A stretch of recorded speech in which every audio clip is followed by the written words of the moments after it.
Excella Education Study in USA assured scholarship. Contact 9881 నమస్తే, welcome to I dream. నేను Maheshwari.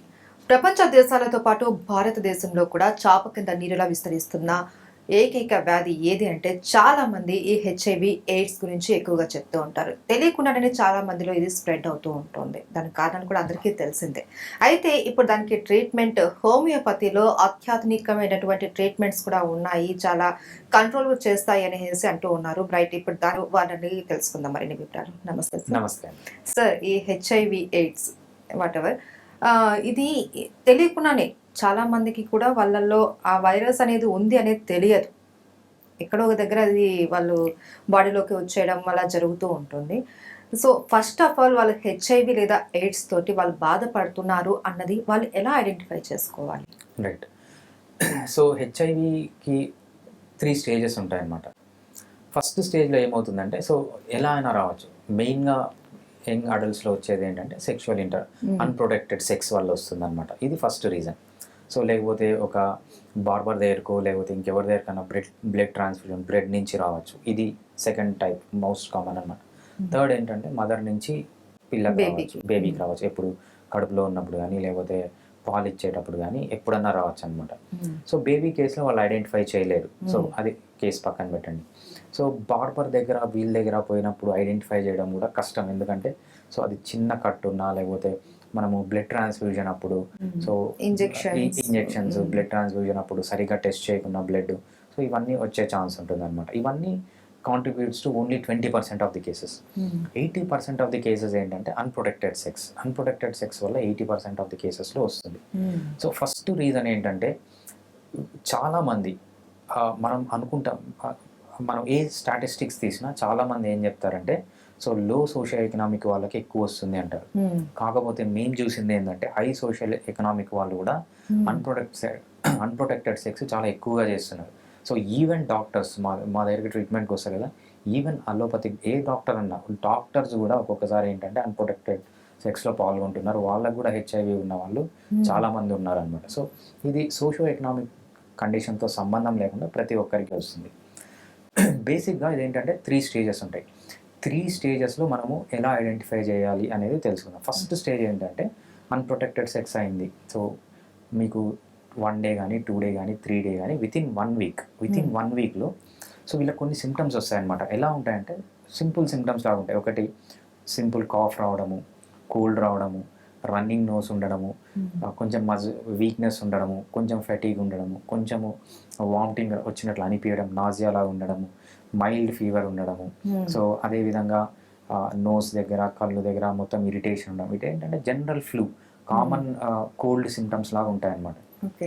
So ఎవరైనా కూడా unprotected sex తర్వాత ఈ సిమ్టమ్స్ కనుక మీకుంటే కంపల్సరీ వీళ్ళు ఏం చేయాలంటే వెంటనే మనకి ఏఆర్టీ సెంటర్స్ అని ఉన్నాయి, లేకపోతే హోమియోపతి డాక్టర్స్ ఉన్నారు, వీళ్ళ దగ్గరికి వెంటనే వెళ్ళాలి. ఎందుకంటే ఎప్పుడైతే ఈ ట్రీట్మెంట్ని వితిన్ 1 అవర్ తీసుకుంటే, ఫర్ ఎగ్జాంపుల్ అన్ప్రొటెక్టెడ్ సెక్స్ అయింది, సో వాళ్ళకి డౌట్ ఉంది, వెంటనే ఏఆర్టీ ట్రీట్మెంట్, సో ఏఆర్టీ సెంటర్స్లోకి వెళ్ళి ట్రీట్మెంట్ తీసుకుంటే ఏంటంటే ఆ వైరల్ లోడ్ని ఇమ్మీడియట్గా చంపేసి, కొన్ని కేసుల్లో ఏంటంటే దీనివల్ల మళ్ళీ ఫుల్ బ్లోన్ హెచ్ఐవిగా మారకుండా ఉండే ఛాన్స్ కూడా చాలా ఎక్కువ ఉందన్నమాట. సో మనకు గోల్డెన్ పీరియడ్ అనేది వితిన్ 1 అవర్ కానీ మీరు ఈ మెడిసిన్స్ తీసుకుంటే high chance that you will not develop HIV. లేకపోతే మ్యాక్సిమం 3 డేస్లో తీసుకుంటే కూడా ఎఫెక్ట్ అనేది చాలా మంచిగా ఉంటుంది.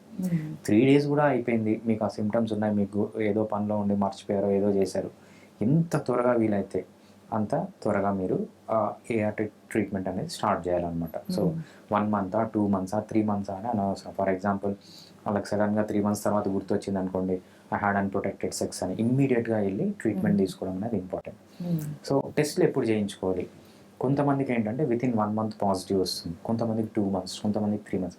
మ్యాక్సిమం 99%కి అందరికీ వితిన్ 6 మంత్స్ పాజిటివ్ అనేది వస్తుంది.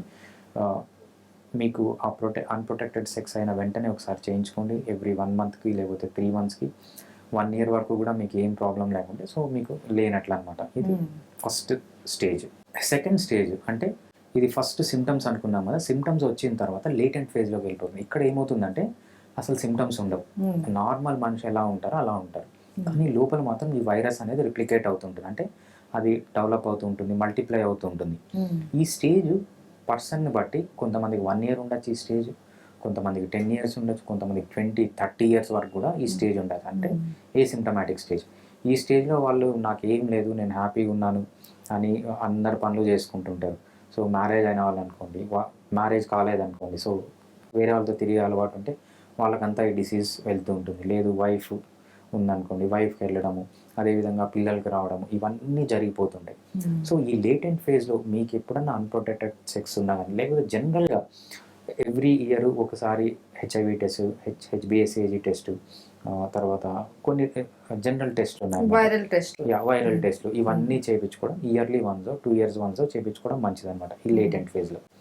ఇంకా థర్డ్ ఫేజ్లోకి వచ్చినప్పుడు ఏంటంటే సిమ్టమ్స్ బయటపడతాయి. వీళ్ళకి ఇమ్యూనిటీ తగ్గిపోయి, మెయిన్గా CD4 కౌంట్ తగ్గిపోయి, అన్‌కంట్రోలబుల్ ఇన్ఫెక్షన్స్, ఫీవర్స్ కానీ, లేకపోతే లూజ్ మోషన్స్ కానీ, లేకపోతే రెస్పిరేటరీ సిమ్టమ్స్ కానీ, ఇవన్నీ బాగా చూస్తుంటాం. అదేవిధంగా వెయిట్ లాస్ అనమాట, అన్ఎక్స్ప్లెయిన్డ్ వెయిట్ లాస్. వాళ్ళు ఇమీడియట్గా వెయిట్ వితిన్ మంత్స్ 10 కేజెస్ తగ్గిపోవడం, 15 కేజెస్ తగ్గిపోవడం, ఇవన్నీ కామన్గా చూస్తున్నాం అనమాట. ఇవన్నీ వచ్చినప్పుడు వీళ్ళు ఏంటంటే డిఫరెంట్ టెస్ట్లు ఉన్నాయి.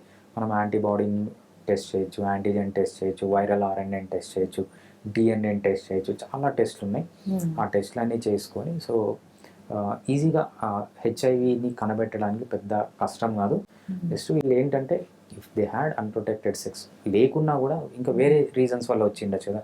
ఎప్పుడన్నా బార్బర్ దగ్గరికి వెళ్ళి ఉండొచ్చు, అక్కడ ఇన్ఫెక్ట్ అయి ఉండొచ్చు, ఎప్పుడన్నా హాస్పిటల్కి వెళ్ళి ఉండొచ్చు. So can be any other reasons.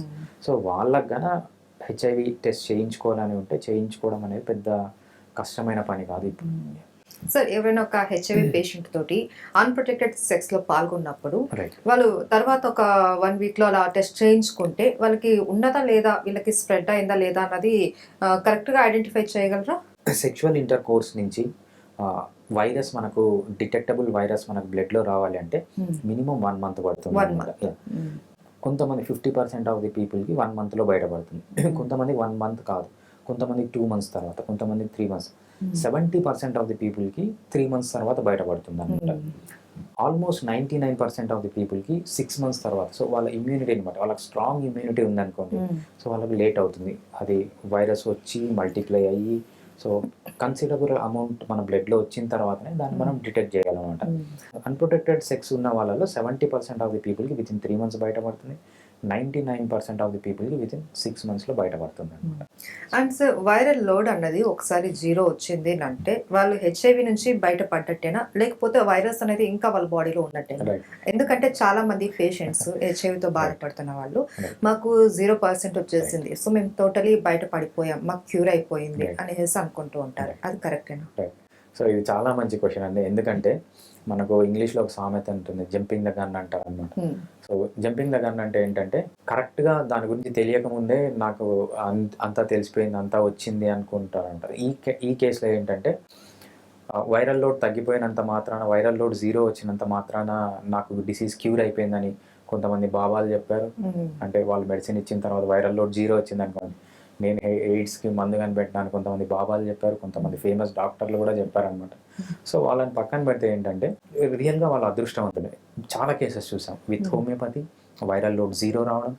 కొంతమంది అంటే వేరే సిస్టమ్ ఆఫ్ మెడిసిన్స్తో మనకు అంత టచ్ లేదు, కొంతమంది ఆయుర్వేద వాళ్ళు కూడా చెప్తున్నారు, మనం యూట్యూబ్లో చూడడం అనమాట. హోమియోపతిని అయితే మేము కల్లారా చూసాం, చాలామందికి వైరల్ లోడ్ 0 వస్తుంది. వైరల్ లోడ్ 0 వచ్చినంత మాత్రాన కంప్లీట్లీ క్యూర్డ్ అంటే మనకు తెలియదు అది. సో వైరల్ లోడ్ 0 వచ్చిందంటే ఏంటంటే సో కన్సిడరబుల్ అమౌంట్ లేదు అని, అది కంప్లీట్గా 0 అయిందా అంటే డిటెక్టబుల్ అమౌంట్స్ లేవు అని, అది కంప్లీట్గా 0 అయిందా, అసలు వైరస్ కంప్లీట్గా బాడీలోంచి వెళ్ళిపోయిందా అని మనకు తెలియదు అనమాట. అయితే సార్, నేను విన్నది ఏంటంటే కొంతమంది డాక్టర్స్ వైరస్ అన్నది డెడ్ అవ్వచ్చు ఆ పేషెంట్లో, బట్ అది తన నుంచి ఇంకొకరికి స్ప్రెడ్ అయితే అక్కడ ఆపోజిట్ బాడీలో అది యాక్టివ్ అవుతుంది అనేసి విన్నాను. వీళ్ళలో వైరస్ చనిపోయింది, కంప్లీట్గా పోయింది అంటే వీళ్ళకు లేనట్లే కదా ఆ టైంలో. కానీ అది ఎవరు కనిపెట్టలేరు. వైరల్ లోడ్ 0, మీ బ్లడ్లో వైరస్ ఎప్పటి వరకు కనిపెట్టాం, కన్సిడరబుల్ అమౌంట్ ఉంటేనే కనిపెట్టగలం. దానికంటే కొంచెం తక్కువ ఉంది అనుకోండి, సో అట్లీస్ట్ 1 వైరస్ బతికినా కూడా ఒక్క వైరస్ బతికినా కూడా మల్టిప్లై అయ్యే ఛాన్స్ ఉంటుంది. సో హెచ్ఐవి రావాలంటే మీకు 100 వైరస్లు అవసరం లేదు, ఒక్క వైరస్ చాలు. సో అంత పెద్ద బాడీలో ఒక్క వైరస్ ఎక్కడో మూలలో ఉన్నా కూడా అది మళ్ళీ యాక్టివ్ అయ్యే అవకాశం ఉంది. రెప్లికేట్ అయ్యి మళ్ళీ సిమ్టమ్స్ ప్రొడ్యూస్ చేసే ఛాన్స్ ఉంటుంది. సో మనము ఈ కరెక్ట్ వర్డ్ ఏం యూజ్ చేయాలంటే వైరల్ లోడ్ 0 వచ్చింది, but we cannot say completely cured. Completely cured అంటే ఏంటంటే ఒక్కటి కూడా లేకుండా బయటకు వెళ్ళిపోయింది, అది మనం ప్రాక్టికల్గా టెస్ట్ చేయలేమన్నమాట. సో చాలామంది చాలా మెడిసిన్స్తో ఆయుర్వేద కానీ హోమియోపతి అయితే మేము కళ్ళారా చూసాం. సో ఆయుర్వేద వాళ్ళు కూడా క్లెయిమ్ చేస్తారు, వేరే వాళ్ళు కూడా క్లెయిమ్ చేస్తున్నారు. బట్ అలా మీకు వైరల్ లోడ్ 0 వస్తే మీరు అదృష్టవంతులు. సో మీరు ఏ డైట్ అయితే, ఏ ఎక్సర్సైజ్ అయితే, ఏ ట్రీట్మెంట్ తీసుకుంటే అది కంటిన్యూ చేస్తూ వాడాల్సింది, వాడితేనే మంచిది. నాకు 0 వచ్చింది కదా అంటే నేను చెప్పినట్లు సో ఎక్కడో ఒక దగ్గర ఉండొచ్చు, ఉండకపోవచ్చు, but why to take the risk. చాలా మంది ఈ అలోపతి మెడిసిన్ కావచ్చు, వాట్ ఎవర్ ఈ హెచ్ఐవికి సంబంధించిన మెడిసిన్ లాంగ్ లైఫ్ వాళ్ళు వాడాలి కాబట్టి అలా వాడుతున్నప్పుడు కొన్ని సైడ్ ఎఫెక్ట్స్ కూడా వస్తూ ఉంటాయి అనేసి విన్నాము. సో ఇది మనకి హోమియోపతి ద్వారా తీసుకునే మెడిసిన్ తోటి ఎంతవరకు ఈ సైడ్ ఎఫెక్ట్స్ ని మనం కంట్రోల్ చేయవచ్చు, దాని రిజల్ట్ ఎలా ఉంటుంది సార్? రైట్. సో వీళ్ళు చాలా యూజ్ చేసి మనము ఎయిడ్స్ని రిట్రో వైరస్ అంటాం అనమాట. రిట్రో వైరస్ అంటే ఏంటంటే, సో నార్మల్గా మనందరిలో డిఎన్ఏ నుంచి ఆర్ఎన్ఏ వస్తుంది, కానీ వైరస్ అనేది ఆల్రెడీ ఆర్ఎన్ఏ అనమాట. ఇది వైరస్ ఏం చేస్తుందంటే ఫస్ట్ ఆర్ఎన్ఏని డిఎన్ఏగా కన్వర్ట్ చేసి ఆ డిఎన్ఏ మళ్ళీ రెప్లికేట్ అయ్యి డబుల్ స్టాండర్డ్ డిఎన్ఏ, ఆ డిఎన్ఏ హోస్ట్ సెల్లోకి వెళ్ళి ఆ డిఎన్ఏ మళ్ళీ ఆర్ఎన్ఏగా మారి ఆర్ఎన్ఏ మళ్ళీ ఒక హెచ్ఐవి వైరస్గా మారి ఇదంతా సిరీస్ ఆఫ్ స్టెప్స్ అనమాట. ఒక చాలా స్టెప్స్ ఉంటాయి, ఒక 7 to 10 స్టెప్స్ ఉంటాయి, అంటే 7 మేజర్ స్టెప్స్ ఉంటాయి. దాంతోపాటు ఇంకా ఇన్యూమరబుల్ మైనర్ స్టెప్స్ ఉంటాయి అన్నమాట. ఈ హెచ్ఐవి యూజ్ చేసే మెడిసిన్స్ని యాంటీ రిట్రోవైరల్ మెడిసిన్స్ అంటారనమాట.